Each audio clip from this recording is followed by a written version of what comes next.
Yes sir, always be a learner चॅनलमध्ये सर्वांचे स्वागत आहे. आजच्या व्हिडिओची सुरुवात देखील आपण एका नव्या विचाराने करणार आहोत. Accept no one's definitions of your life, define yourself. याचा अर्थ काय?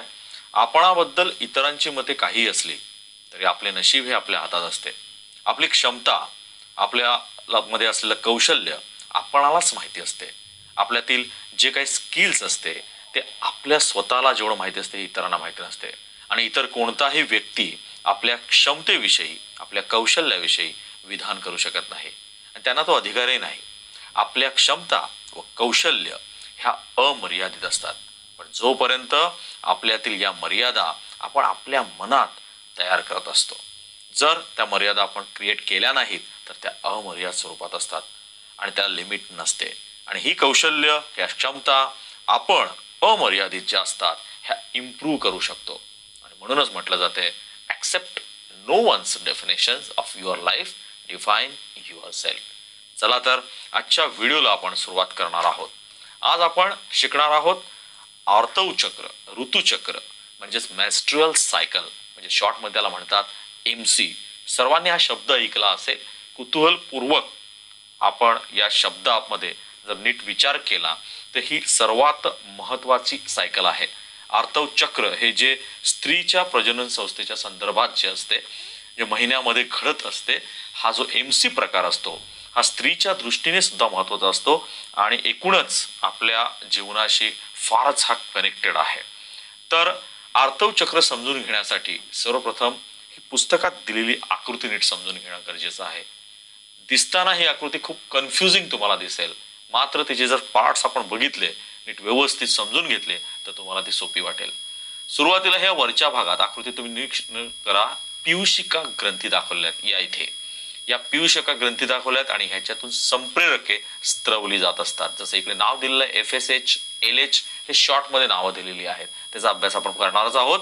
पियुषिका ग्रंथी ह्या वरच्या बाजूला दाखवलेल्या आहेत आणि ह्या मिडल भागामध्ये, ह्या जो मिडल भाग, मध्य भाग दाखवलेला आहे बघा, ज्याच्यामध्ये चौकट दाखवलेली आहे. मासिक पाळीच्या काळात अंडाशयात होणारे बदल. स्त्री प्रजनन संस्थे म्हणजे अंडाशय असते, त्या अंडाशयात जो काही मासिक पाळीमध्ये बदल होतो तो बदल स्टेप बाय स्टेप हा दर्शवलेला आहे. आणि सर्वात खाली या आकृतीमध्ये मासिक पाळीच्या काळात गर्भाशयात होणारे बदल दाखवलेत.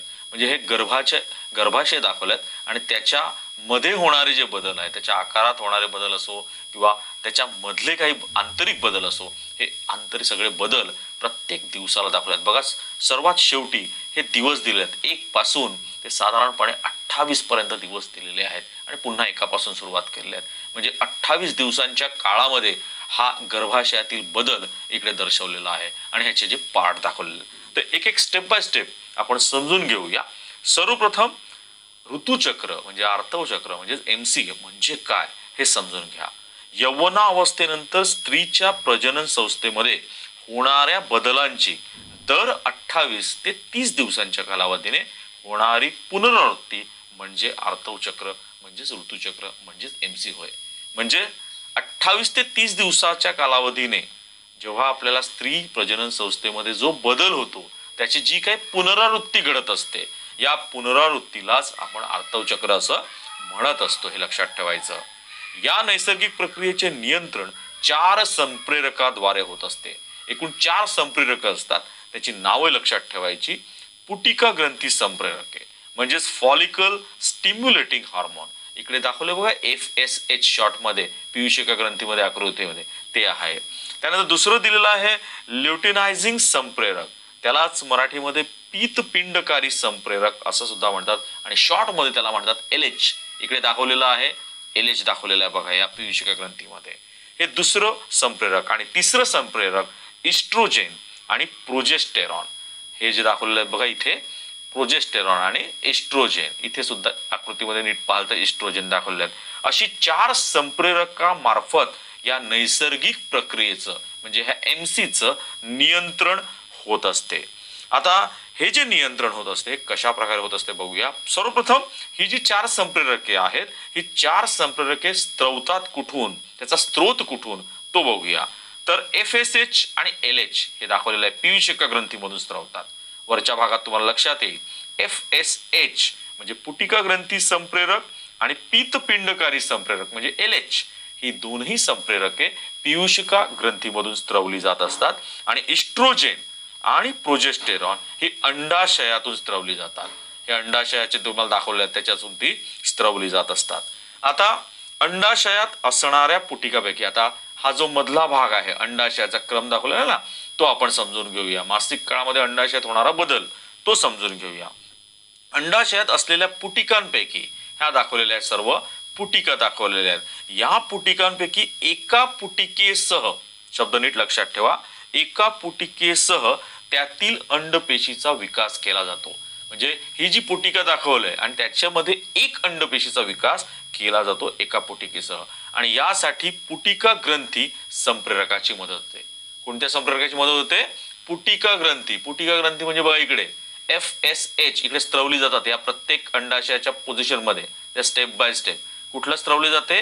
पुटिका ग्रंथी संप्रेरकाची मदत या विकासामध्ये अंडपेशीच्या विकासामध्ये होत असते. म्हणजे ह्या कालावधीमध्ये हा कुठला कालावधी आहे? साधारणपणे जर तुम्ही पाहाल तर साधारणपणे तुम्हाला लक्षात येईल हा संपूर्ण हा जो कालावधी सुरुवातीचा काळ दाखवलेला आहे त्याच्यामध्ये ही मदत होत असते. ही वाढणारी पुटिका आता ही पुटिका बघा भरपूर 4 दाखवलेल्या आहेत त्याच्यापैकी एका पुटिकेचा विकास होतोय.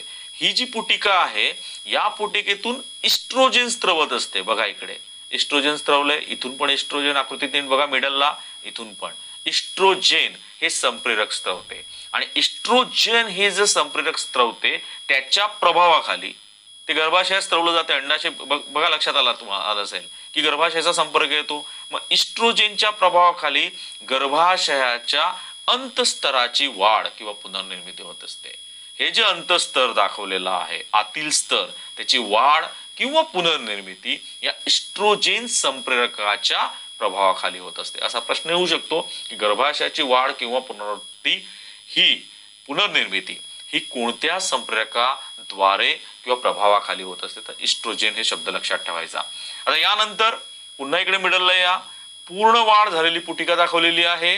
हा जो मधला काळ आहे तो ह्या मधल्या काळामध्ये म्हणजे साधारणपणे आपण पाहिलं तर 9व्या दिवसापासून ही पूर्ण वाढ झालेली जी पुटिका आहे ती फुटते आणि त्यातील अंडपेशी पहा इकडे अंडपेशी अंडाशयाच्या बाहेर आलेली दाखवलेली आहे.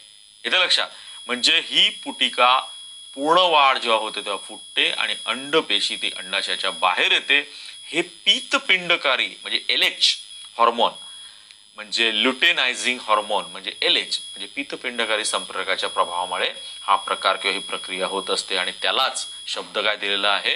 अंडमोचन. ही जी प्रोसेस आहे याला म्हणतात अंडमोचन म्हणजे ओव्ह्युलेशन असं म्हटलं जाते. म्हणजे अंडपेशी अंडाशयाच्या बाहेर इकडे या कालावधीमध्ये येत असते. बघा इकडे साधारणपणे जर तुम्ही खालच्या आकृतीमध्ये गर्भाशयाच्या मधील होणारा बदलामध्ये बघितलं तर 14, 15 आणि 16व्या दिवशी हा अंडमोचनाचा काळ दाखवलेला आहे. पहा पर्टिक्युलर हा काळ याच्यामध्ये हा बदल होतो आणि अंडमोचन घडत असते. आणि अंडाशयाच्या फुटलेल्या आता ही अंडाशयाचे फुटलेल्या आणि रिकामी झालेली पुटिके ही जी पुटिका आहे आकृतीत पहा ही रिकामी झालेली आहे. मग ह्या रिकाम्या झालेल्या पुटिकेपासून पीतपिंड कॉर्पस ल्युटेनम पीतपिंड हे बघा हे दाखवलेले आहेत. हे पीतपिंड तयार होते आणि यातून प्रोजेस्टेरॉन संप्रेरक कुठलं? प्रोजेस्टेरॉन संप्रेरक स्त्रवायला सुरुवात होते इकडे. आणि हा काळ आहे इथे जर खाली बघितलं तर गर्भाशयाच्या अंतस्तरातील ग्रंथी स्त्रवण्याचा काळ. म्हणजे तिथून या ग्रंथी स्त्रवल्या जातात. तो काळामध्ये प्रोजेस्टेरॉन संप्रेरक स्त्रवण्यास सुरुवात होत असते. त्याचबरोबर प्रोजेस्टेरॉनच्या प्रभावाखाली बघा इथे प्रोजेस्टेरॉन स्त्रवलं गेलं त्याच्या प्रभावाखाली गर्भाशयाच्या अंतस्तरातील ग्रंथी सुद्धा तिकडे स्त्रवल्या जातात जसं मी आधी सांगितलं. आणि गर्भाशयाचे अंतस्तर भ्रूणाच्या रोपणासाठी तयार होते. इथे हे जे अंतस्तर आहे हे भ्रूण त्याच्या रोपणासाठी इथे तयार केले जाते म्हणजे तयार होत असते. आता अंडपेशीचे फलन झाल्यास इथे जर अंडपेशीचं फलन झालं ही जी बाहेर आलेली अंडपेशी आहे तिथे जर त्याचं फलन झालं नाही तर पीतपिंडाचं रूपांतर कशात होते? श्वेतपिंडात. बघा इथे जर फलन झालं तर इकडे युग्मनज तयार होणार पण फलन नाही झालं तर रूपांतर कशात होईल? श्वेतपिंडात. त्याला कॉर्पस अल्बिकॅन्स असं म्हटलं जाते. आणि यातून मग इस्ट्रोजेन आणि प्रोजेस्टेरॉन ही दोन्ही संप्रेरके स्त्रवण होत नाही. श्वेतपिंडातून होणार नाही. कशातून होणार आहे? पीतपिंडातून होते. पण श्वेतपिंडात एकदा रूपांतर झालं, फलन जर झालं नाही तर श्वेतपिंडात रूपांतर होते आणि श्वेतपिंडातून हे प्रोजेस्टेरॉन आणि इस्ट्रोजन यांचं स्त्रवण होत नाही. आणि या संप्रेरकाच्या अभावामुळे गर्भाशयातील अंतस्तराचा ऱ्हास होतो. म्हणजे गर्भाशयाचा जो अंतस्तर तयार झालेला आहे त्याचा ऱ्हास होतो, कारण त्याला संप्रेरक पाहिजे ते मिळत नाही. आणि या अंतस्तरातील उती आणि अफलित अंडपेशी योनी मार्गामार्फत बाहेर टाकले जाते. आणि ह्यालाच ही जी प्रोसेस असते हे जे बाहेर टाकले जाते त्याला म्हणतात मासिक पाळी, म्हणजेच MC असं म्हटलं जाते. येते लक्षात? मग ही मासिक पाळी या प्रकारे होत असते.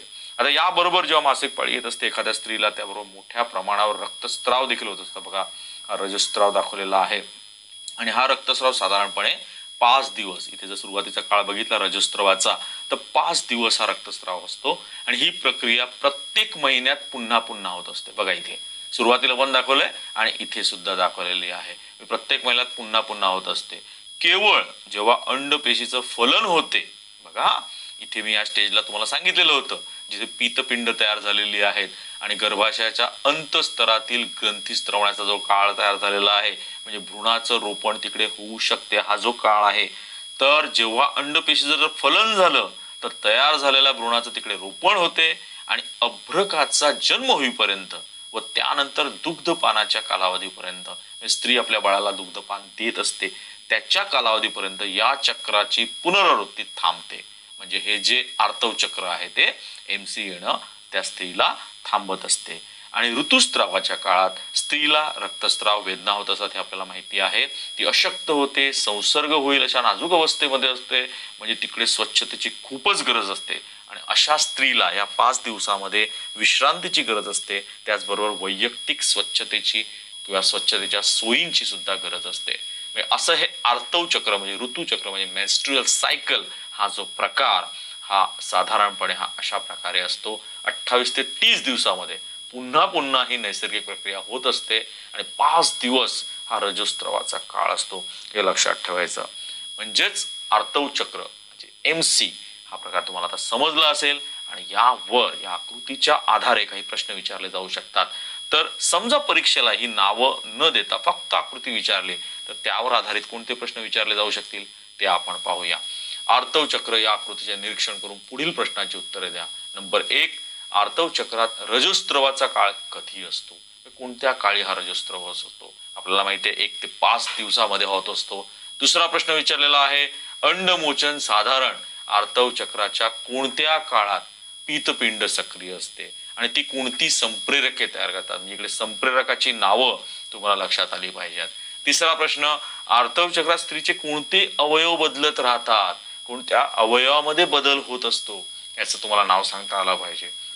आर्तव चक्रात गर्भाशयाच्या अंतस्तराच्या पुनर्निर्मितीचा काळ, पुन्हा बघा गर्भाशयाचा अंतस्तराचा पुनर्निर्मितीचा काळ आहे तो विचारलेला आहे. आर्तव चक्रात गर्भाशयाच्या अंतस्तरातील ग्रंथी स्त्रवण्याचा काळ कोणता हा सुद्धा तुम्हाला आकृतीतून लक्षात येईल कोणता काळ आहे तो. अंडमोचन साधारणपणे आर्तव चक्राच्या कोणत्या दिवशी होत असते हे तुम्हाला सांगता आलं पाहिजे. त्याचबरोबर बहुपर्यायी प्रश्न सुद्धा परीक्षेला येऊ शकतात. त्याच्यामध्ये पर्याय तुम्हाला 4 दिले जातील, त्यातला अचूक पर्याय निवडायचा. आर्तव चक्र या नैसर्गिक प्रक्रियेमध्ये टिंब संप्रेरकाद्वारे नियंत्रण होते. म्हणजे किती संप्रेरक आहे? 1 संप्रेरक, 2 संप्रेरक, 3 का 4 असाही प्रश्न विचारला जाऊ शकतो. टिंब अवस्थेनंतर स्त्रीच्या प्रजनन संस्थेत बदल होण्यास सुरुवात होतात. कोणत्या अवस्थेनंतर? तारुण्य अवस्था किंवा यौवनावस्था, प्रौढावस्था, बाल्य अवस्था, असं कोणतेही तुम्हाला पर्याय दिले तर तुम्हाला अचूक पर्याय निवडायचा आहे. टिंबच्या प्रभावाखाली म्हणजे संप्रेरकाच्या प्रभावाखाली, कोणत्या संप्रेरकाच्या प्रभावाखाली गर्भाशयाच्या अंतस्तराची वाढ होते असा प्रश्न येऊ शकतो. त्याचबरोबर पीतपिंडकारी संप्रेरकाच्या प्रभावामुळे पूर्ण वाढ झालेली पुटिका जेव्हा फुटते तेव्हा त्यातील अंडपेशी अंडाशयाच्या बाहेर पडते. ही जी प्रोसेस आहे त्याला काय म्हणतात ही व्याख्या तुम्हालाही विचारली जाऊ शकते. त्याच्याबरोबर पीतपिंड टिंब संप्रेरक स्त्रवण्यास सुरुवात करते. पीतपिंडातून कोणत्या प्रकारचे संप्रेरके स्त्रवण्यास सुरुवात होत असते त्याचं तुम्हाला नाव सांगायचं आहे. नावे लिहा. आर्तव चक्र नियंत्रण करणारी संप्रेरके, 4ही संप्रेरकाची नावं तुमची पाठ असली पाहिजेत. कार्य लिहा. इथे मी कार्य मुद्दामून बाकी सर्व योनी पण दिलेला आहे, अंडाशय पण दिलेला आहे. प्रश्न येऊ शकतात. गर्भाशय, अंडाशय, योनी किंवा अपरा या अवयवांचं कार्य तुम्हाला सांगता आलं पाहिजे. So thank you. व्हिडिओ आवडला असेल तर सबस्क्राईब, लाईक, शेअर करायला विसरू नका. नेक्स्ट टाइम या प्रकरणातील शेवटचा घटक घेऊन आपण पुन्हा भेटूया.